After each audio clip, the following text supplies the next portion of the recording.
Well, now BBC News 2020 was supposed to celebrate 50 years of the iconic 747 jumbo jet and mass air travel. Instead, COVID-19 brought catastrophe to the aviation industry. For half a century, this 400-seat man-made giant has roamed the planet. But the pandemic has now forced the jumbo jet to near extinction.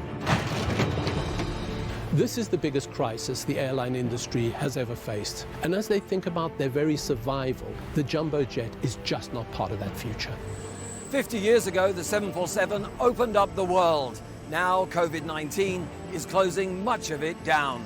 As passenger numbers dwindle, this is the pandemic that killed the jumbo jet.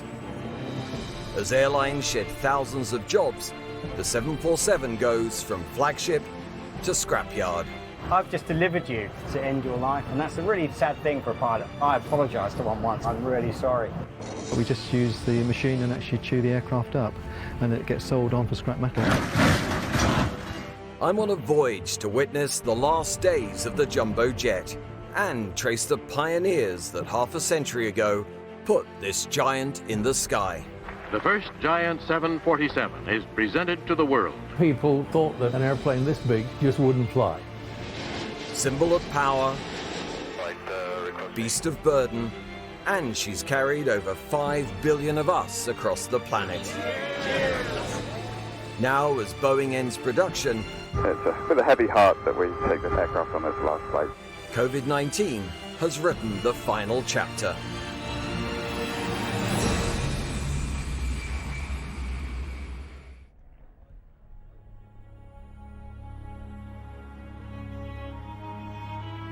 The COVID-19 pandemic has decimated demand for air travel. Worldwide, these giants of aviation are parking up, many never to fly again.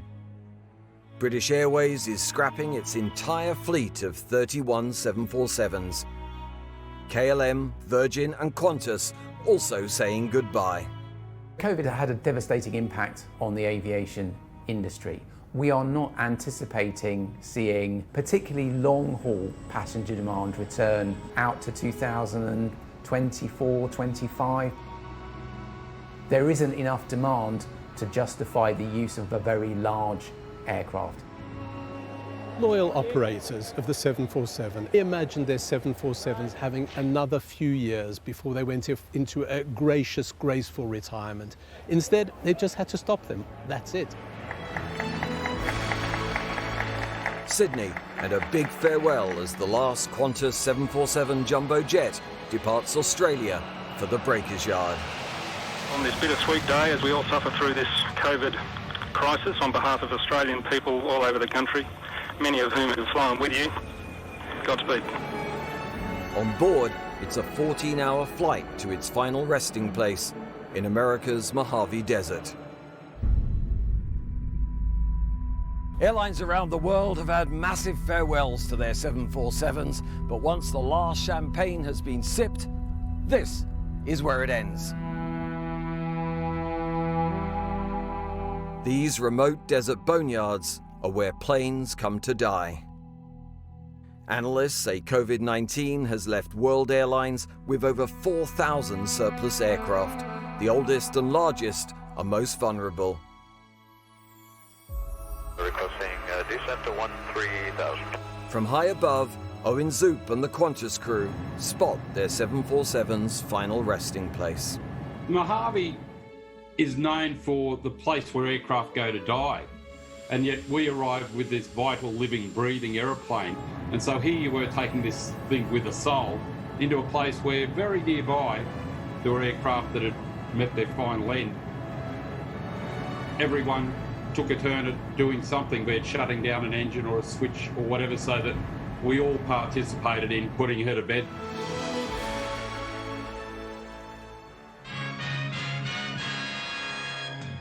The 747, once the pride of Qantas, connected Australia with the world for 50 years. The 747 obviously changed the way people travelled. Up until then, aviation was an expensive business. It was not something for the masses, particularly long-haul travel. We shouldn't be surprised that a 50-year-old aircraft is no longer fit for purpose. 4 engines rather than 2. Its technology is of the 60s and 70s. We've moved on a long way. A modern 787 or an A350 are probably, I don't know, between 30 and 50% more fuel efficient. In the boneyard, you get a chance to witness the sheer size of a jumbo. So right now, I'm in the wing of a 747. But like a vast dinosaur, that size has now speeded its extinction. People do not want to fly in these huge planes and make connecting flights. I think increasingly now, with COVID-19, people are going to be reluctant to change planes too often. They're going to be reluctant to change flights too often. They're going to want to fly from airport A to airport B, and for that you need smaller planes. It's not just the 747 coming to an end. Production of its rival Airbus 380 also ends next year.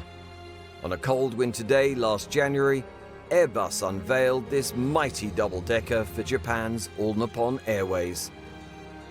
With 550 seats, it's even bigger than Boeing's 747. It costs $445 million. But because of the pandemic, it's yet to carry a single paying passenger. The idea that you've bought an aircraft and it's parked up, not carrying passengers, really is the antithesis of business sense. It means you are losing money, both in the value of the product, but also in keeping it fit to fly. Some of those planes will come back into service. For the 747, in many cases, this is the end. British Airways, the biggest flyer, the biggest company with 747s, 31 of them, they've announced they're never going to fly again. That's dramatic. And so the engines come off first? The engine come off first, yeah. At Air Salvage International, Mark Gregory is already breaking up the unwanted 747s. It will be towed from here down to our breakup site after we remove the last engine there. With so many being retired, there's not an awful lot of value in the aircraft as spare parts. A lucky few might be converted into freighters. The rest crushed. We just use the machine and actually chew the aircraft up, and it gets sold on for scrap metal. Unfortunately, scrap metal at the moment is down. It goes to make things like tin cans, anything else out of aluminium. We've been inundated with calls from particularly BA staff that have been made redundant for parts of this aircraft.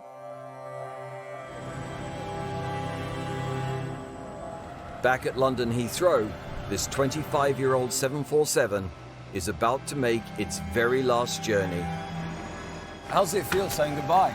Oh, well, it is emotional. You know, I've flown these for 20 odd years now, and it's just the scale of it is unbelievable. I remember first time I actually came to fly it and walked around it and thought, wow, this is incredible. How does it fly? Nearly 400 tons of it, and it gets up in the air. Incredible. BA's India Victor Delta is checked and ready to go. Only memories fill her 345 empty seats.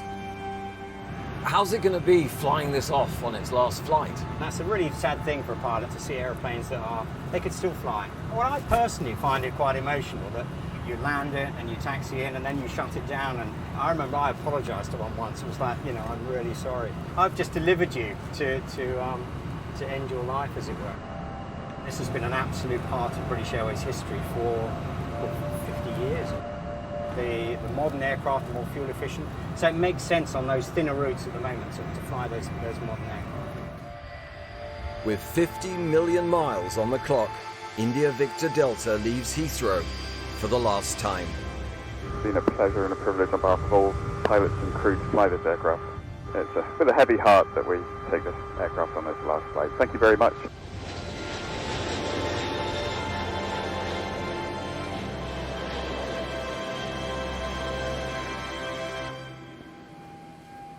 The vision for this giant came from the 60s. Space, speed, size. Apollo, Concorde, the Jumbo. Mankind seemed unstoppable. Before the COVID pandemic, I was lucky enough to meet some of the pioneers that built the very first 747. Until the 1960s, aviation had been for the rich, but the founder of Pan Am, Juan Trippe, had a vision. So this was a 747 named after my father, Juan T. Trippe. We're christening the first Pan Am 747 to come off the line. Do you remember this? It was a magnificent day. What did your father want to achieve with the 747? He believed in the 747 that would be an opportunity to really develop new markets where people could fly for much lower fares. Conveniently, Trippe's best friend was the boss at Boeing, Bill Allen. They were close friends. They would go off on these fishing trips, two old friends saying, all right, you build it, I'll buy it if you build it. 2.5 times larger than anything that ever been built or flown before. It was a huge airplane. Boeing set about turning a vision into an aircraft. This plane was so big that Boeing bet the company. Here in the United States, we call them the greatest generation. They came through the Depression. They lived that hard life. They fought the war. They had been tested. They believed that they could do anything. Pan Am's Juan Trippe insisted there be 2 decks. People could come to him and say, we can't add a second level to this airplane. And he had this expression, well, don't you see? And he'd start in, well, don't you see if we did this? And he would wear people down. And he got what he wanted. Revolution, not evolution. The giant was born. Huge. It was breathtaking.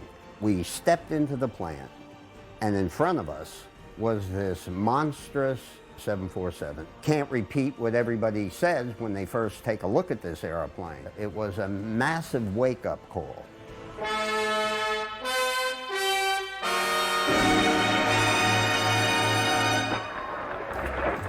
The first giant 747 is presented to the world.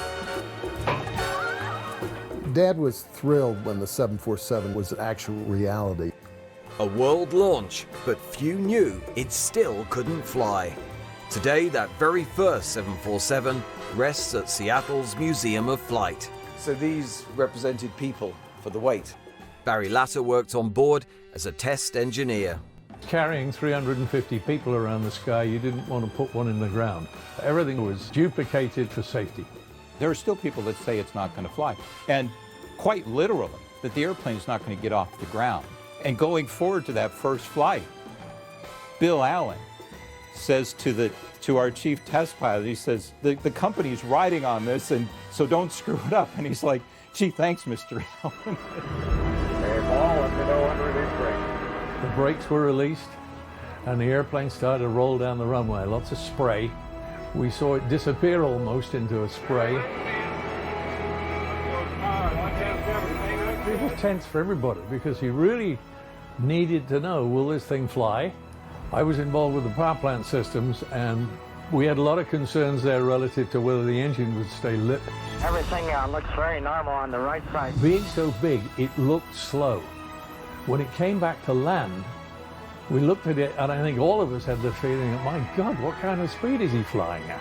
To help allay public fears of flying this giant, test pilots dressed casually. No jumpsuits. That thing is just ridiculously easy to fly. It's just a pilot's dream.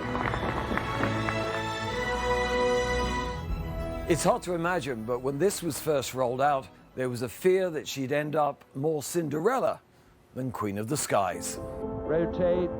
Only 2 months after the 747 first flew, the British and French tested their vision of the future. Concorde, traveling twice the speed of sound. At this time, aviation's at a crossroads. Can we all enjoy the supersonic speed of getting to our destinations quickly, or will we be traveling with 450 others? So nobody knew at this time, but the race was on. If Supersonic won that battle, Boeing had built the hump into the jumbo's nose so it could be turned into a lowly freighter. But Concorde faced a barrage of American environmental and business lobbies. So with the final scorecard tallied, over 1,500 747s were built, and only 14 Concords saw service with British Airways and Air France. So you be the judge. 28 airlines signed up for the 747. 362 passengers. They'll need new airports to take care of these. Man, how are they ever going to get that thing in the air? And what to do with all those passengers. Airports themselves can't as yet cope with huge numbers of passengers suddenly descending on them. And I remember as a crew walking step by step, looking up at that aircraft, and the closer we got, the bigger it got, and thinking, how are we going to do this? Seats as far as you could see. It was very frightening, as in, to start that. Yeah. Every country you went to, crowds standing, watching it come in. As test flights and tours created jumbo mania, Britain's BOAC, later to become British Airways, sent their man Hugh Dibley to America to learn how to fly a jumbo. There were no simulators, just the real thing. I think about 10 of us on the flight deck watching this, and you have no idea for the first landing how high you are up on the ground. It really was like landing a block of flats. They thought they were landing when they were over the beginning of the runway. The wheels were still over the grass. Yes, it was very nice to be able to look down on the peasants and the mini jets below. As Hugh grappled with his flying block of flats, designers got to work on ocean liner style interiors in every colour. The size and scope of this airplane allowed the size of people's imaginations to grow. The imaginations of the designers went wild, and it was not only upstairs, the lounge where they could do this, but they could go downstairs, this giant cargo hold, and turn that into a lounge area. And so you had these wonderful ideas like the Tiger Lounge, where you have the spiral staircase going down and these wild fabrics and mirrors and shag carpeting. It's a race for luxury that continues on big jets to this day. There were even new treats in economy. Movies were in and fares were down. Before the pandemic, we brought Hugh back to London's Heathrow with Al Bridger, British Airways' top 747 pilot. Slightly different than what you're used to. Well, this is a big change, of course. Yeah. Flatbed seats. So, this is where you want to come and see then, Hugh. Come and see the flight deck. This is all by screens, whereas we had clockwork instruments. It wasn't all clockwork. Boeing had installed space-age autopilot. It was used in the Apollo project. We would go down a corridor, and on the right would be all the Apollo astronauts. Those aircraft going because they were taken to the moon. Yeah. And on the other side of the corridor would be the pictures of the jumbo, because it was the same system. Absolutely. But there's just something about it, isn't it? It's iconic, it's fabulous, and you have a real affinity to it and a love for it. But it was Pan Am that 50 years ago made the world's first 747 passenger flight from New York to London. It certainly didn't go to plan. Before the pandemic, I traced one of the original crew to Norway. Amazing to meet you. So this is you on the first flight? Yes, just after landing in London, and me between the captains. Does it still fit? Yes. See it? But the glitz of the very first flight was tarnished by its giant new engines. Something happened for takeoff. One of the engines heated up. Some people said they had seen flames. Maybe they did, or imagined. But the captain decided to go back to the terminal. The world's press watched the world's biggest jet return. Disappointed? Well, sure. On the tarmac, Pan Am's Ron Marasco. There was a state of shock throughout the facility. This was our worst nightmare. Any sense of fear? No, I mean, they said something was burning and we got off. A man-made giant crossing the Atlantic. Cynics had heard that before. And there were people outside who were demonstrating that this had all the earmarks of the Titanic. Some people even went off the airplane and said, never again. They never came back. I think it was about 30 passengers who didn't want to go back. When we inspected the engine, there was molten metal in the tailpipe. Hidden away, the only other 747 was secretly swapped. We arrived at the hangar. The painters had just finished stenciling the name of the original departure aircraft, Clipper Young America. 7 hours late, paint still wet. They tried again. It was very, very, very quiet when it took off. Do you think people were nervous? Yes, of course, it's always a new thing. So we decided to start serving champagne. And our purser told us, hey ladies, come on, keep serving champagne. They won't know, even if you're up in the air or on the ground. They landed safely. Today, those early engine problems might have grounded the fleet.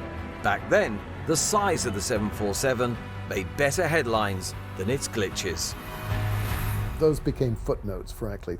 At the end of the day, the plane was a huge success. 50 years on, and the US president still insists only a jumbo will do for Air Force One.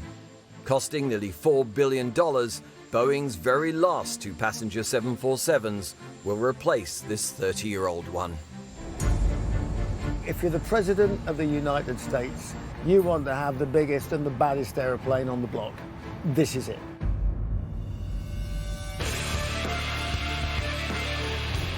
Bruce Dickinson from rock band Iron Maiden is a licensed 747 pilot. He understands why the president refused a smaller twin-engine jet. On this airplane, you've got 4 engines. The airplane will fly on 1, so you can lose 3. If you're the President of the United States and people are going to maybe shoot at you, then that's a good reason for having 4. This is the first time I've seen this big boy. Whoa! Bruce certified to fly the 747 while recovering from throat cancer. He then planned a world tour in a customized Iron Maiden jumbo jet, Air Force One. My manager said, this is going to be a pretty big story because you're coming back from throat cancer. You're going to be flying a 747 round the world with Iron Maiden, and the colour scheme on it was just to die for. To be the comeback kid on this beautiful machine, I mean, it was a privilege. What a great feeling it is to fly one of these airplanes. You can't turn all of them into Coke cans. You do feel like you're in the queen of the skies.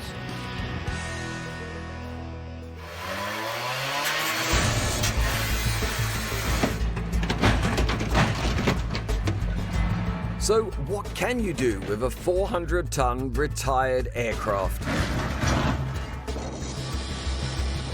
In America, Mert Balter tried selling an entire 747 on eBay for $300,000, but no buyer could get it out of the desert. So I don't look at it as a grave robbing as much anymore. Mert now carves them up for fans.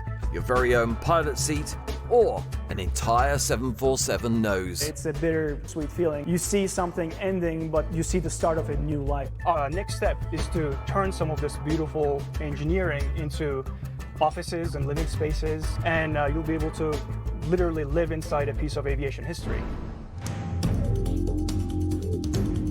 Anything's coming out here is not coming out. This is where they come to die. Back in the desert, I'm with big imagination. With crowdfunding, they're taking a 747 on a road trip. The 747 is so gigantic, you can't just take it down the highway. So what we had to do is we had to take the upper half of the plane off. So we're disassembling it, and then we're going to move it 500 miles. They've already moved the entire upper section of their reincarnated 747, welcoming fans to the legendary Burning Man Art Festival in Nevada last year. It's been reborn as an artist. This plane is now going to become a musician. It'll become a party palace of sorts, and it's going to be a whole lot of fun for a lot of people. It lives on. Sadly, project and festival are now on hold because of the pandemic.